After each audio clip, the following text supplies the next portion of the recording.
Polisi masih menyelidiki penyebab kematian Alvaro Kiano Nugroho yang jenazahnya ditemukan Minggu 23 November 2025. Rumah Sakit Polri Kramat Jati segera melakukan tes DNA untuk memastikan kerangka yang ditemukan adalah Alvaro.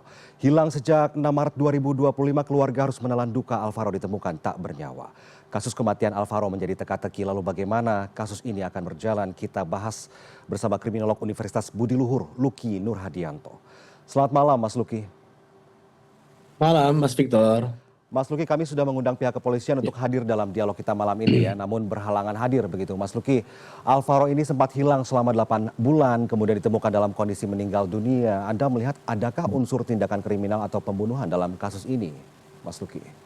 Ya, sebelumnya kita turut berduka bela-sungkawa gitu ya kepada Alvaro dan juga kemudian kepada keluarga korban. Kembali kepada pertanyaan Mas Victor adalah saat kemudian kita berbicara mengenai adanya indikasi apakah kemudian setelah penculikan adanya tindak pidana, maka yang perlu digradasi adalah orang-orang terdekat adalah orang-orang yang paling potensial untuk dapat melakukan tindak kejahatan atau bahkan dalam hal ini adalah domestic violence gitu ya kepada anak atau kemudian orang-orang yang memang mereka kasihi. Itu yang pertanyaan kemudian perlu dipahami. Yang kedua adalah saat kemudian kita berbicara mengenai hilangnya seorang anak, maka ada berbagai kemungkinan. Dua yang terbesar adalah anak tersebut memang diculik atau kemudian diambil atau bahkan dibawa oleh pergi gitu ya oleh orang terdekat. Nah, orang-orang terdekat inilah yang kemudian menjadi salah satu manifestasi kekesalan, apakah emosional atau kemudian sesuatu yang tidak bisa dia bendung dan kemudian menjadikan anak sebagai target dari kekerasan. Yang kedua dalam konteks yang lebih profesional adalah orang-orang ini pula lah juga yang seringkali kemudian melibatkan anak sebagai komoditi. Kalau tadi Mas Victor kemudian mengatakan bahwa apakah kemudian ada indikasinya ada kekerasan, maka tentu jika memang ada pembiaran terus kemudian adanya tindak penculikan yang dilakukan sampai kemudian mohon maaf misalnya jenazah Alvaro ditemukan dalam kondisi sudah meninggal dan kemudian tulang belulangnya sudah ditemukan, maka yang bisa kita lihat adalah dalam rentang waktu kurang lebih 6 sampai 7 bulan belakangan ini, maka tentu Alvaro dalam kondisi yang sangat menyakitkan gitu. Sampai kemudian dia mendapatkan satu tindak kekerasan yang mohon maaf misal karena latar belakang keluarga yang kurang baik atau kemudian terjadi luapan emosional dari pihak ayah yang tidak bisa dilampiaskan kepada pihak lainnya dan kemudian menjadikan anak sebagai kekerasan. Dan dalam konteks ini pula yang perlu kita paham yang keempat adalah anak akhirnya menjadi dalam tanda kutip gitu ya Mas ya, bahwa manifestasi emosional, manifestasi kasih sayang itu kemudian dilimpahkan kepada anak. Tidak berada pada titik yang cukup ekstrim dalam konteks kasih sayang, tapi pada ekstrim yang paling parah sekalipun apa yang kemudian dilakukan oleh orang tua dalam konteks terjadinya perselisihan atau konflik, maka anak seringkali menjadi korban. Hal inilah yang kemudian seharusnya bisa menjadi satu sinyalemen bahwa dalam konteks tertentu anak harus bisa mendapatkan perlindungan yang layak. Oke. Kakek Alvaro ini mengaku jika Alvaro ini tidak mudah menerima ajakan orang tadi kenal ya. Muncul spekulasi Alvaro diculik. Jika penculikan benar terjadi, apakah kemungkinan besar berarti terduga pelaku adalah pihak keluarga atau orang yang dekat dengan Alvaro ya, Mas Luki ya?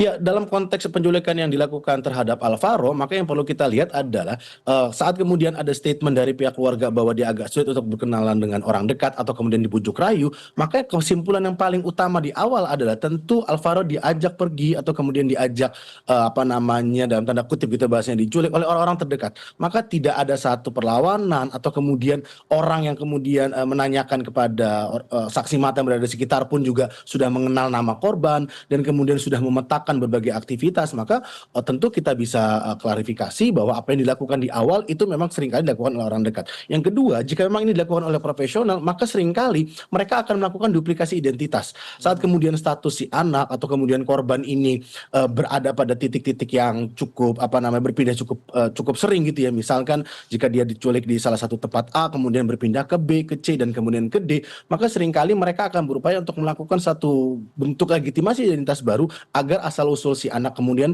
menjadi kabur atau kemudian mendapatkan identitas barunya. Kedua aspek inilah yang seharusnya bisa menjadi salah satu bentuk upaya penanggulangan pertama gitu jika memang mohon maaf ada keluarga atau kemudian anak yang menjadi korban dari target hilang atau bahkan kemudian terindikasi penculikan. Yang ketiga adalah seringkali apa yang menimpa dalam konteks ini kekerasan pada anak adalah orang-orang yang memang berada pada lingkungan sekitar. Kita tidak berbicara mengenai suatu permasalahan yang terjadi dalam konteks keluarga, tapi apakah memang dalam konteks penculikan atau yang kita kenal sebagai KDRT atau domestic violence, seringkali anak menjadi target dari bagaimana kemudian prestasi kasih sayang orang tua yang tidak tersampaikan dengan cukup baik dan menjadikan anak sebagai pelampiasan tersebut. Oke, Kasus ini memang penuh teka-teki ya, karena memang sempat hilang lalu ditemukan dalam berupa jenazah yang sulit sekali untuk diidentifikasi. Kemudian beredar kabar ada pengakuan bahwa terduga pelaku adalah ayah tiri dari Alvaro yang kemudian sempat ditahan dan bunuh diri, meninggal dunia begitu. Oke, kita tidak ingin berspekulasi, tapi kita temukan ada beberapa tokoh yang terlibat dalam kasus ini. Alvaro adalah korban, kemudian ada ayah tiri namanya Alex, kemudian ibu Alvaro namanya Arumi, dan kakek Alvaro namanya Tugimin. Tugimin ini, kakek Alvaro mengatakan bahwa yang paling diduga menjadi pelaku penculikan membawa Alvaro kemudian membunuhnya adalah ayah tirinya, adalah Alex. Karena motifnya adalah cemburu terhadap Arumi. Arumi ini memang beberapa kali memang dilarang untuk melakukan mata pencarian atau bekerja di luar negeri, tapi tetap berangkat ke luar negeri. Kemudian diduga selingkuh, kemudian Alex ini sebagai ayah tirinya cemburu, kemudian melakukan hal yang nekat membunuh Alvaro begitu ya. Apakah kemungkinan besar ketika seseorang atau terduga pelaku ini, taruhlah Alex ayah tiri korban, apakah kemungkinan besar kematian Alvaro ini diduga terencana untuk dibunuh atau tidak nih Mas Lucky? Karena kita masih bertanya-tanya begitu. Ya, tentu perlu kita pahami juga dalam konteks kronologis yang memang mengarah kepada sekarang ini, ada 3 fase mungkin yang saya bisa kategorisasi. Yang pertama adalah fase di mana Alvaro kemudian hilang gitu ya. Maka ini kita bisa konfirmasikan bahwa keberadaan saat dia hilang ini memang pertama orang yang kemudian melakukan ini bukan profesional.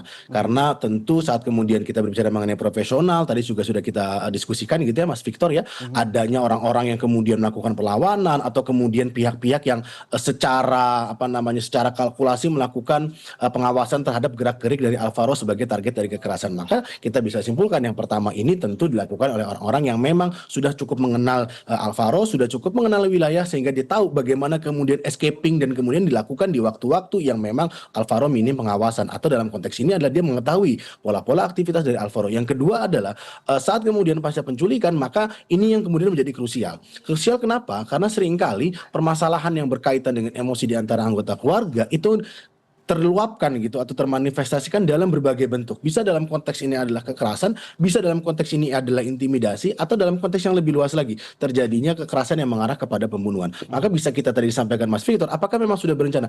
Perencanaan terhadap penculikan mungkin bisa kita katakan itu sudah dilakukan secara kalkulasi cukup matang, dengan dari mulai segi waktu, dari mulai segi tidak melakukan kabar, dan yang ketiga adalah tidak memberikan satu titik apapun jika memang itu dilakukan profesional, tidak adanya intimidasi, tidak adanya ancaman atau kemudian permintaan dari uang tebusan, atau bahkan tidak berupaya untuk melakukan perdagangan terhadap Alvaro. Tapi di sisi lain ini adalah bentuk kekesalan untuk memberikan efek jera kepada keluarga korban yang kemudian bisa memberikan efek yang lebih luas lagi. Yang kedua, jika memang ini ditafsirkan bahwa memang ternyata tidak lagi Alvaro itu apakah memang cukup kesal misalnya seperti itu, atau kemudian ada sesuatu yang dia tidak bisa ungkapkan kepada pihak-pihak anggota keluarga atau kepada penculik, maka seringkali orang-orang yang sudah memiliki tingkat emosional yang cukup tinggi akan melampiaskan itu dalam bentuk kekerasan. Nah, kekerasan inilah yang seringkali berujung kepada terjadinya meninggalnya korban jiwa, dalam hal ini adalah anak tersebut. Karena seringkali anak tidak bisa melakukan perlawanan dan anak tidak bisa memberikan upaya membentengi diri cukup layak gitu ya, untuk bisa kabur jika memang berada pada kondisi yang cukup terdesak. Yang ketiga, fase yang terakhir adalah pasca terjadinya kejadian, kenapa kemudian wilayah-wilayah yang kita anggap misalnya aliran sungai atau kemudian tempat-tempat yang tergolong rawa, atau bahkan tempat-tempat yang seringkali dianggap minim pengawasan, itu menjadi tempat yang cukup layak untuk bisa mengaburkan jejak tersebut. Maka 3 fase inilah yang kemudian bisa kita klasifikasikan apakah memang kejadian itu tidak lama dari Alvaro hilang, atau memang ada rentang di waktu di mana saat kemudian Alvaro dinyatakan hilang sampai beberapa bulan kemudian itu terjadi kekerasan sampai kemudian Alvaro dibuang di wilayah-wilayah yang memang dianggap sebagai tempat yang sulit untuk dikenali atau berani diidentifikasi adanya jenazah di wilayah tersebut. Mas Lucky, kasus ini mencuat setelah viral ya di media sosial. Banyak sekali netizen atau masyarakat yang menduga dan membantu begitu ya untuk proses pencarian Alvaro yang sempat hilang 8 bulan ini. Ada something miss yang saya lihat di sini. Kakek korban melapor kalau Alvaro hilang, tapi kemudian belakangan diketahui bahwa terduga atau tersangka sudah dijadikan tersangka oleh polisi adalah Alex, yaitu ayah tiri korban. Polisi kemudian menyatakan ayah tiri Alvaro ini tewas dalam tahanan dan sebelumnya sudah ditetapkan sebagai tersangka oleh polisi dalam kasus penculikan Alvaro begitu ya. Analisa Anda dalam kasus ini seperti apa jika tersangka ini kemudian bunuh diri, meninggal dunia. Mengapa ini kira-kira bisa terjadi? Apakah Anda, bagaimana analisa Anda? Apakah ayah tiri korban ini menjadi satu-satunya tersangka dalam kasus ini? Kira-kira. Ya, tentu butuh pendalaman yang lebih lanjut lagi ya jika memang ini dikembangkan gitu keterlibatan berbagai pihak. Tapi jika memang sudah ada satu statement gitu dari pihak kepolisian bahwa almarhum juga menjadi tersangka, maka yang bisa kita lihat di sini adalah dalam konteks ini maka pidana terhadap almarhum itu bisa gugur dengan sendirinya. Yang kedua adalah tentu dalam konteks penculikan yang perlu kita pahami juga agak sulit membayangkan jika memang tidak ada keterlibatan pihak lain. Apakah memang pihak-pihak yang minimal adalah mengetahui aktivitas dari almarhum tersangka tersebut? Atau yang ketiga adalah jika memang ada pihak-pihak yang mengetahui jika Alvaro dibawa ke satu tempat ke tempat lainnya dan kemudian menjalankan aktivitas atau minimal disekap di suatu wilayah atau dia beraktivitas dengan teman-teman lainnya, dan itu tentu diketahui oleh pihak-pihak yang berada di lingkungan tersebut. Yang perlu yang ketiga adalah saat kemudian terjadinya transisi dari wilayah yang teridentifikasi daerah Jakarta Selatan misalnya seperti itu ke wilayah yang berada di wilayah Jawa Barat misalnya, saat kemudian korban ditemukan, maka yang perlu kita lihat adalah adanya proses transisi ruang dan kemudian dari waktu tersebut kita bisa kemudian petakan. Tentu ada berbagai titik yang bisa disinggahi oleh pelaku tersebut dan kemudian tentu dengan membawa Alvaro.